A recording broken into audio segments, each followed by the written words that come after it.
If you're learning Chinese Mandarin, this is the first video that you need to start with. In this video, we will cover pinyin, the tones, and then the characters. You can also check out the lesson 1 where we covered the sentence structure. Next video, we will talk about the 4 types of characters, different strokes, stroke order, how characters are made, and memory tips, what is radical, and easy grammar tips. One interesting thing about the Chinese Mandarin is there's no alphabet, but there is pinyin that helps you to pronounce the characters. It's like phonics in English.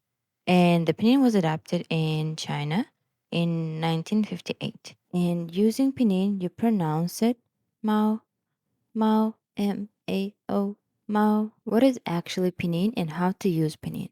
So in one syllable sound like ma, M is the initial, which is starting, A is a final. It is the end of the word. Initials and finals.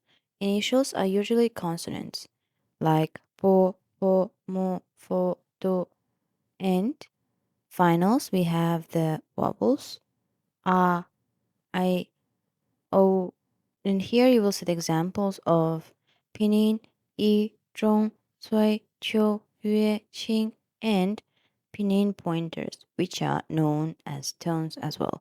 So they are 4 tones and 1 neutral tone. That's why we have the tones to differentiate between ma, ma, ma, ma, and then 1 neutral tone on the top. Pinyin pointers, tones. You need to look at each word very carefully. They can look similar, but they have very different meanings. Let's say 走 and 坐. 走 is to walk and to leave. 坐 is to sit. So the first one is the third tone, 走. And then second one is 坐 is fourth tone. And now let's read the examples. 猫 cat, 月 moon, 狗 dog, 人 person, 手 hand, 树 tree, 吃 car, 羊 sheep, 书 book, 毛 feather. As you see, if the tones change, the meaning of the word changes. Now let's read it again and listen carefully.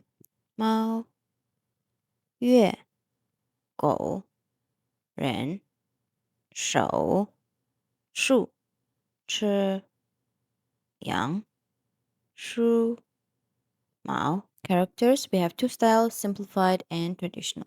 Simplified is simple, easier to learn, and traditional. Traditional is a little bit more complicated, but depending where you're going, I would recommend you to learn different styles. If you are going to the mainland China, you should probably learn the simplified. Originally, characters were written top to bottom, right to left. Now we keep it the same order for the radicals when you're writing the character, but we're still keeping it as from left to right. In the next video, we will talk about the 4 types of characters, how you can build them, different strokes, stroke order, how characters are made, memory tips, what is radical, and some easy grammar tips.